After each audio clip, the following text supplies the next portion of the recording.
So thank you all for coming. This idea of AIX is something I've been playing with, but as we all know, all this stuff is changing often, and we're learning a lot every day, and I'm really looking forward to what you guys have to say, because it's the first time I've presented on this particular topic, even though I've been talking about it for 6+ months. I'm going to place the seeds here that this experience design framework that I've been pulling together is pulling from a lot of different places and a lot of different ideas, some of which you'll recognize, some of which maybe not. But it really is at its core this idea for designing relationships with intelligent systems. I want you to keep that word relationships in mind. We'll come back to that a lot today.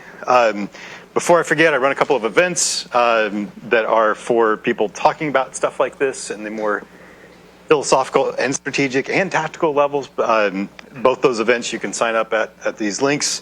Also, if you want to connect after the session to get the slides, to have more conversation, whatever it might be, feel free to reach out. LinkedIn's great, or you can find me at my website, either one. So, as we know, we're still in early days, even though when you talk to people who've been really deep in AI, they say, what do you mean, early days? We've been doing this since the 60s, maybe even earlier, right? Well, yeah, but realistically, this idea of true, deep, holistic business transformation is what we're in the middle of. And that idea of AI transforming business is really what I wanted to sort of focus on today. Even though in some ways we've been here before, right? We've heard for years this idea of digital transformation, right? When we moved from the web being sort of a small little thing that we had on the side of our daily tasks, or when I was a kid growing up and my grandfather kept trying to show me the green text on black background BBSs, and like, this is so cool. And I was like, I don't understand what this is, right?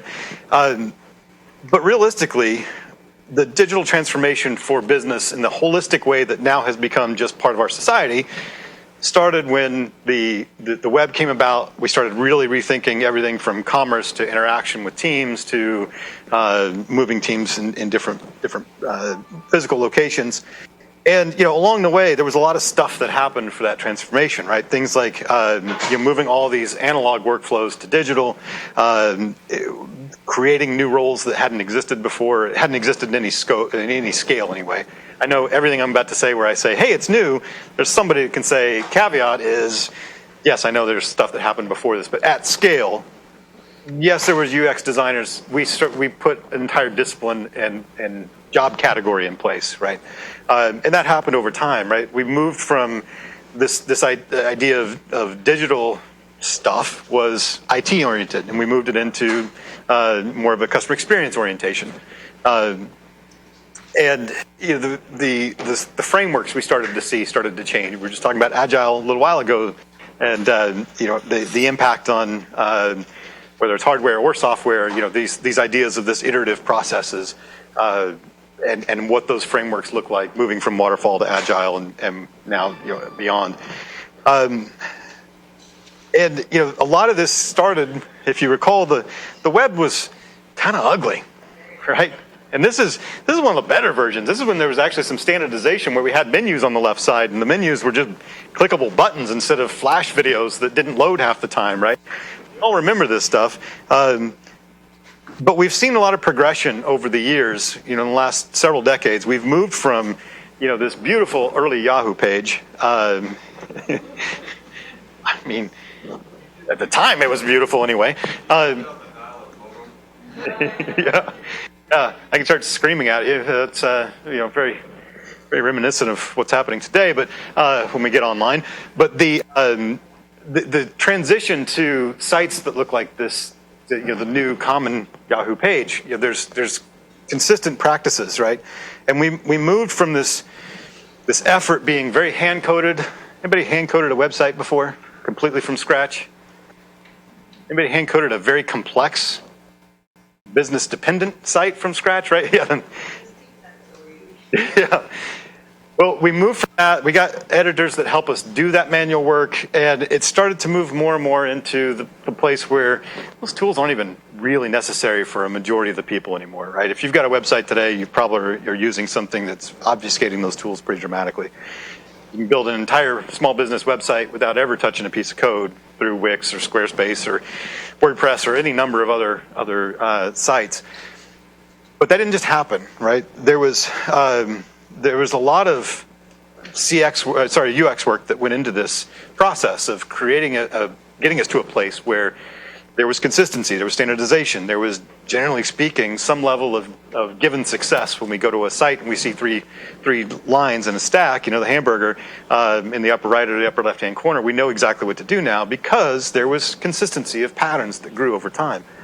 I'm not going to read all these. The point is there was a lot of stuff that we had to do. There was a lot of pillars of focus to get to that point. And right now what we're seeing is this transition from kind of just general digital transformation into AI transformation. And just, like we moved analog workflows to digital, now we're moving static interfaces to adaptive intelligent systems, right? We're moving, the required mindset shift from IT to customer experience, and now we're really thinking about it more from, feature-driven to relational design. And I keep using that word relational, relate. We'll come back to that. You starting to pick up the theme yet? In this transition, just like the digital transition had its own framework and its own set of pillars of focus on, the AI transition is having the same approach where there's a lot of different things that need to happen, right? Absolutely, and this is where so much of the conversation right now goes to, is the automation piece, right? So yes, we've got AI tools and we've got the automation strategies. We've also got ecosystem integration that we have to think about, right? How do these AI tools fit into all the other parts of our business in a way that we haven't really done as deeply as this? If you talk to marketing insights people, for instance, they have been participatory, but they haven't been embedded into the systems, right? You have a marketing insights team that goes and does the research. They bring it back to a product team who interprets it somehow, who then might go talk to the marketing team if they're good, they're good colleagues, sometimes not. It's more of a whack-a-mole of things happening. Well, now we're designing these intelligent systems where the marketing insights have to be developed in a way that can be baked into our data sets, has to be baked into how we're making decisions, baked into our processes for product development, and on and on and on. The data ethics and responsibility, we'll talk more about that one in a second, but the operating models for how this all works, the culture within our companies for how this works, the upskilling, the organizational transformation itself, talent optimization. There's a bunch of pillars. I want to talk about one. I want to talk about this idea of AI experience design, which again, in its short version, is how humans understand, trust, and relate to intelligent systems, and over time. For me, the way I've been thinking about this is that the AIX is to AI what UX was to digital transformation, right? That we need some way to really put effort and energy and thought and common practice into the way that we're thinking about how a user, a customer, a colleague, all of the above at once relate to the system that we're using to help us make decisions, to help us design products, and maintaining some of the transparency and the relational integrity. Relational integrity meaning that what we're getting out of that, what we're doing with the system, is producing positive results, both culturally inside our company, culturally outside the company, good for the customers, good for our businesses, good for the way we treat employees, the way we treat customers. And these systems, the more we work with them, the more that they become extensions of ourselves, right? I know that I use ChatGPT in ways that are really interesting and very different than I did 6 months ago. And the fascinating thing to me is that I continually use the word please when I type my prompts. I joked about it in the beginning when I just started doing that by default. I started joking that I did that because if the robot overlords ever take over, then they'll know I was one of the kind ones. But now it's just part of the process, because I am almost thinking about how that system, I'm not just talking about AI, right? I'm talking about this particular system of creative and critical partnership is becoming something that I think about as almost humanistic, right? But there's some implications in that, in how I do my work, how I choose what information that I pull out of that, what I put into it.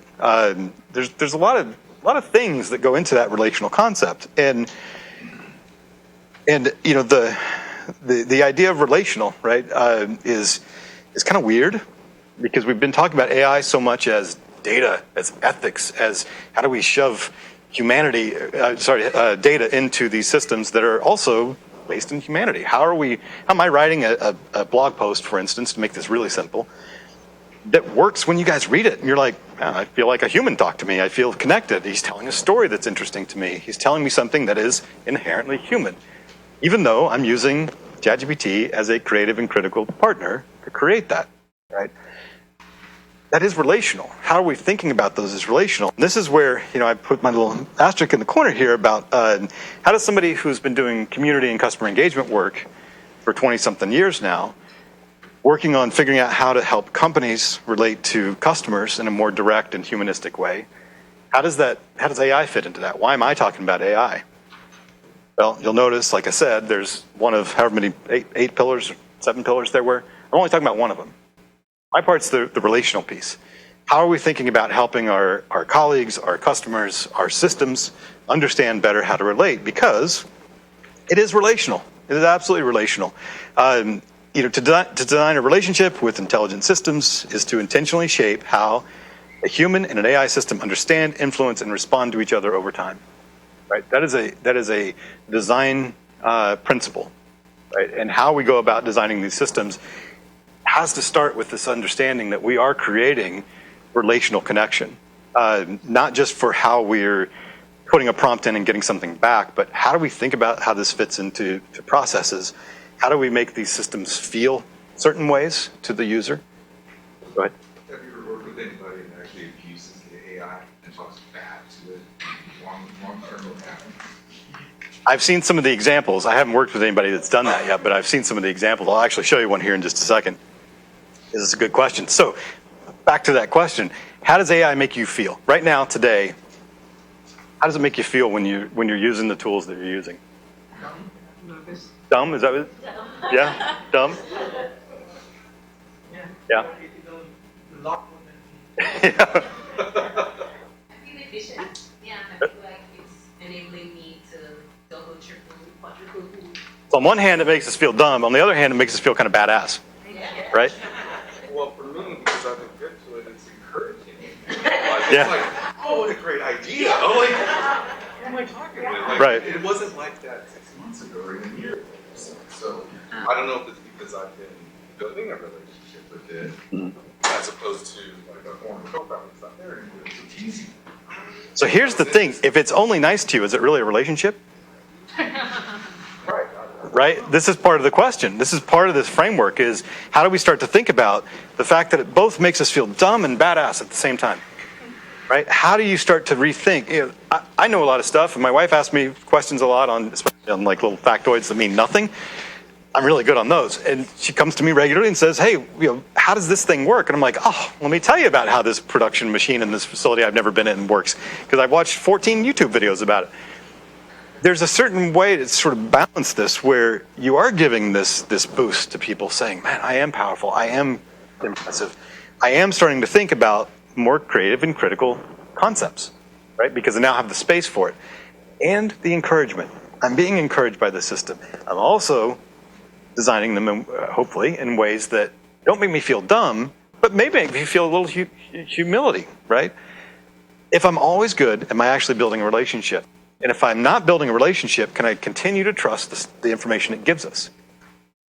What's weird, again, we go back to, I'm talking about systems that are data-based, that are coded as though they're humanistic. That's what we're trying to do right now, right? That's the entire goal of the AI systems, is to take the human brain, break it into the components of the things that it does, and then design systems that do that, with the ultimate goal being we're creating a human brain style interaction methodology, right? Right now we've only got like one part of the 7 parts of the brain that do different things, process different ways, that we're doing pretty decent at with things like ChatGPT. But there's a whole bunch of other stuff that we still have to find mental models for. So it makes you feel things. And like in a real relationship, any good relationship. Clear communication, predictable behavior. Can I rely on it? There's a reliability in when you say something dumb, it gets mad, right? There's something valuable about, I know if I say these words to my wife, she's going to get pissed every time, right? I don't want her to be angry, but I like knowing where those guardrails are, right? I like knowing some of that stuff, as much as I like the clear communication. They all fit together the same way with boundaries and feedback, and the fact that these things have to earn trust over time. How we think about UX is based on how people use stuff, how other people use stuff, right? My favorite quote from years and years ago that Jacob Nielsen, if you know him, the usability guru going way, way back, said that people spend almost all of their time on somebody else's website. His point was what they do elsewhere, what other people are doing directly impacts and influences you. Same thing here. How are we starting to think about what other systems are doing, right? That there is some value, even though we look at Perplexity and Claude and Gemini and ChatGPT, and we kind of go, they're all kind of the same. Well, they sort of are, and there's some value in that, right? There's some humanistic similarity there that feels comfortable to us. And that is a system design, an AIX design concept, really. It's one of the usability principles brought to AI, that there's that consistency. But that takes time both for the systems to sort of grow into, but also for us to grow into. Because the way that we're all using ChatGPT now is very different than it was 6 months ago, will be very different than it is in 6 months. And understanding those pieces is much psychology, but very, very important to what we're doing as we think about how do we implement AI into our products, how do we implement our teams into AI opportunities, and vice versa, right? Obviously, there's some danger, like you were talking about.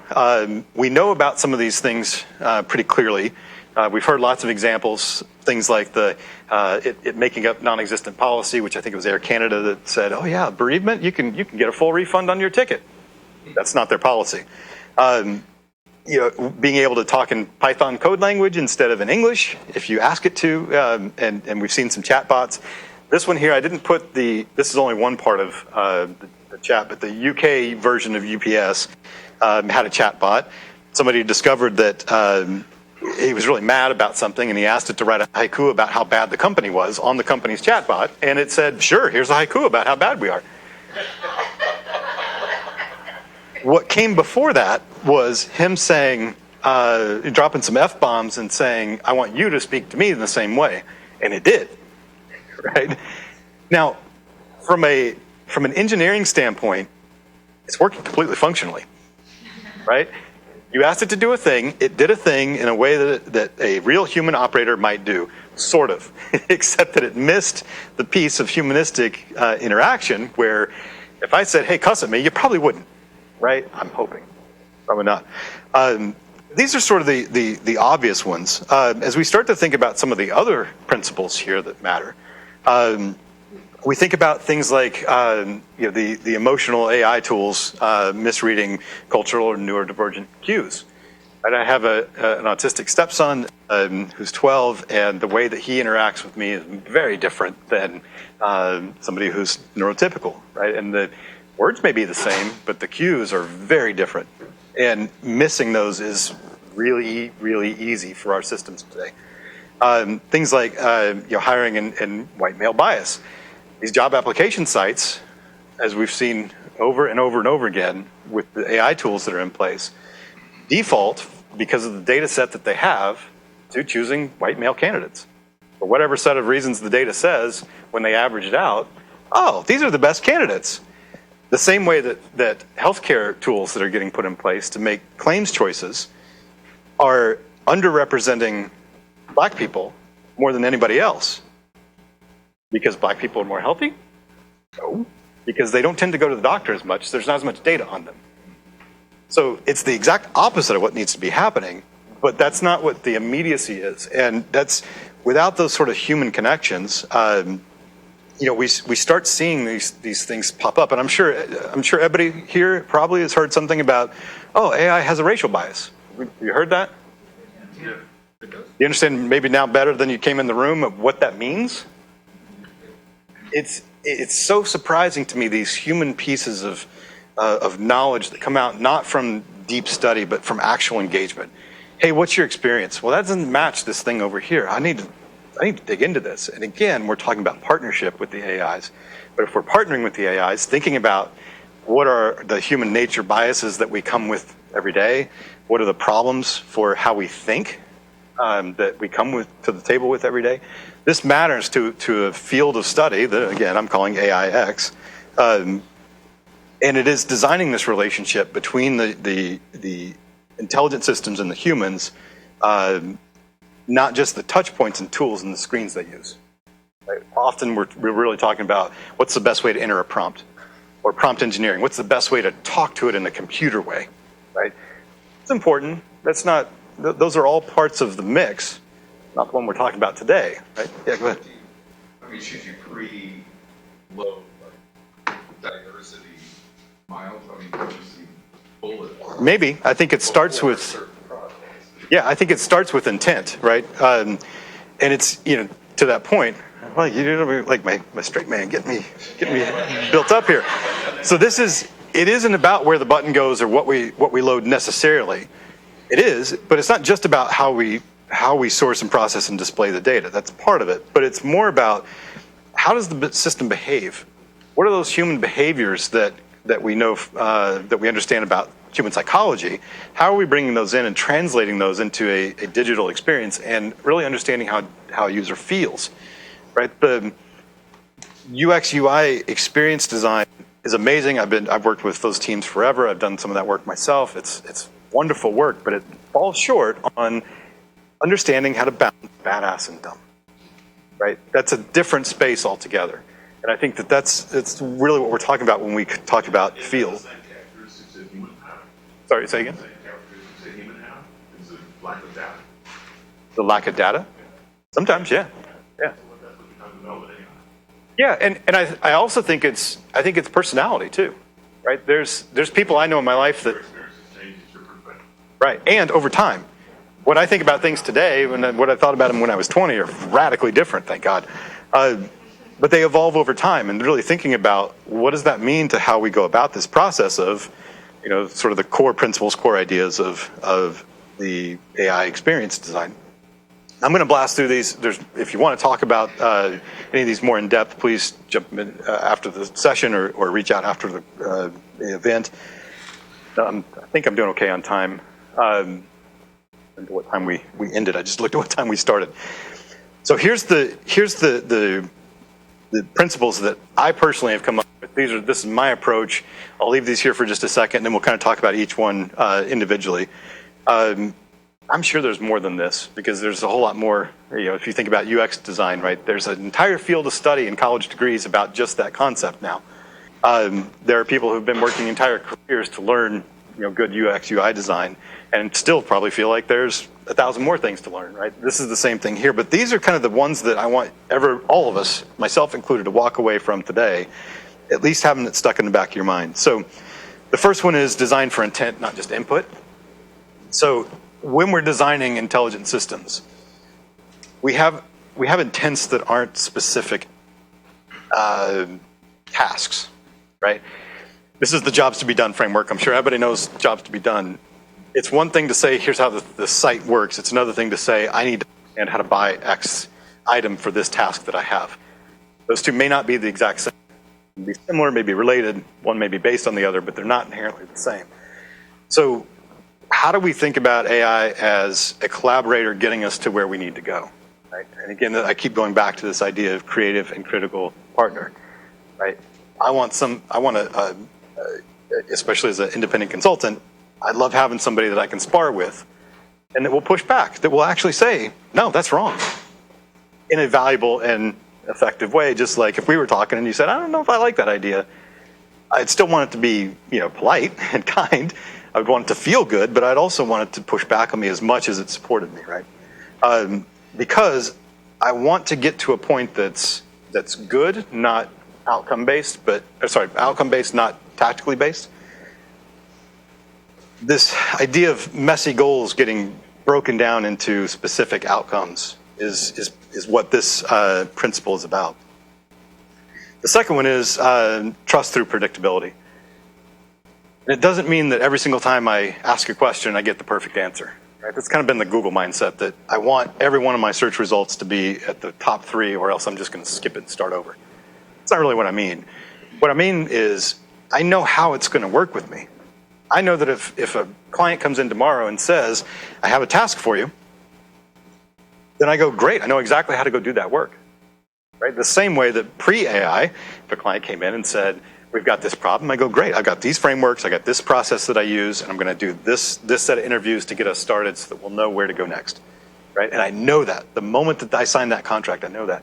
Same thing here. If this is a teammate, just like any teammate, we don't want to say, well, I don't know if she's showing up today. I don't know if he's going to be very helpful today, because sometimes he's great, but other days he is sitting in the corner coloring on the coloring book, right? Whatever it might be. I need it to be consistent, even if that means it's smaller to start, right? Even if the focus and what the tool can do is smaller. It's predictable, and I can build off that. I can rely on that, just like the U.S. economy. If we know how it's going to work, we know how to invest in it. Little stressful side note there, as you can tell. The third piece is the make good friction. And I love this idea of good friction, because we talk so much all the time, especially in the digital spaces, but even in product design, right? Physical product design, right? How do we make the experience for the user as frictionless as possible? It's a great goal, but there is good friction. Slowing me down because you can't understand me because I'm speaking too fast is friction. It's good friction, because if I slow down and my words come out more clearly, we both have an ability to connect to each other. You have a better understanding of me, right? There is good friction. It's just, where's that placed, and why is it specifically designed to help slow down to get to a better outcome? The same way that, if you're arguing with your spouse and it's not going anywhere, what are you supposed to do? And there's a lot of problems in this room. What the therapist would tell you is, let's take a break, right? Let's come back in 15 minutes, because it helps clear your mind. So what are those sorts of things that you're building into these systems where, if I'm asking ChatGPT and there's problems with predictability, I get frustrated and I start asking more and more and more and more questions, when maybe it actually just needs a second to pause and slow down its response. I like to believe that that's why OpenAI that they have coded in some of those slow points when you're just like, come on, give me the answer. I don't know if that's true or not, but let's assume it is. That actually helps me stop and think for a second. As I'm waiting on it, I start processing the question I just asked. And then when it comes back, I have a better framework for how to filter that. So good friction is good. Let the system morph around the human. Right? Really thinking about how we're designing systems that work and act in relation to how the human experience is, instead of whatever the engineering team says is a good outcome, right? The data science team says is a correct answer. This is the same mindset of the standardization of product design, where when you get in a car, the turn signals are in the same spot. When you get in a plane, all the instruments, while they may be in different spots, are marked the same way. The altimeter is always called the altimeter, always looks the same, functions generally the same. It's so that medical interface device is the same way. Or even our remote control that has the stop button on it, or the play button. When we pick up any remote in anybody's house, anywhere, we know that that's what it is. That's part of morphing the system around the human, instead of just saying, we want to be excited and create something new, or we want to design for what our engineering functions are, our business model is. But it does create the confidence in the system. When it feels like, when I show up and I can ask it things, ChatGPT does this to some extent, where you can put in instructions for your chats, don't include this, do include this, have this tone as default standard. That is morphing around who I am. I don't know that they do a real good job of positioning it and placing it in a spot that makes sense to me, that when I sit down at the experience, that it kind of morphs itself around me. I kind of still have to go to its spot and place my information in it, instead of it saying, as I'm going, hey, I want to make sure, just quick check-in, is this the right tone? Hey, every time you paste this, you don't have these formatting options in place. Do you want those options to be filtered out from now on? Those sorts of things. Honor the person, not the persona. This is one of the biggest changes, I think, in mindset for people who are moving from, especially UX UI, into this AIX. We got time? Sure. Okay. 2 minutes. Yeah, so think about the person, not the persona, right? That we have been building a lot of what we do based on personas. Now we're starting to build systems that are inherently modifiable or, again, wrapping around. So think deeply about that one. Designed for emotional integrity. Thinking about the psychology of the answers that we get so that they find the balance between badass and dumb. And still have some level of humility in that process. This becomes really interesting and unique. We've always had psychology in UX, but we haven't necessarily really had it as a huge component of the process. Augment, don't replace. Very simply, because you have AI in place does not inherently mean you get rid of 40 people in your call center. Right? The question is, what's the customer experience value? What's the business value? How are we augmenting the experience, not just trying to replace it altogether? Craft experiences, not features. These are experiences. These are humans involved. So stop thinking about how do we add a new feature to our tool, but instead, how are we using this tool to create an experience? And then treat ethics as infrastructure. Right? At its starting point, do we understand our data? Do we understand our task? Do we understand our problem? Right? That's the starting point, not just an add-on at the end after we've come up with some cool engineering.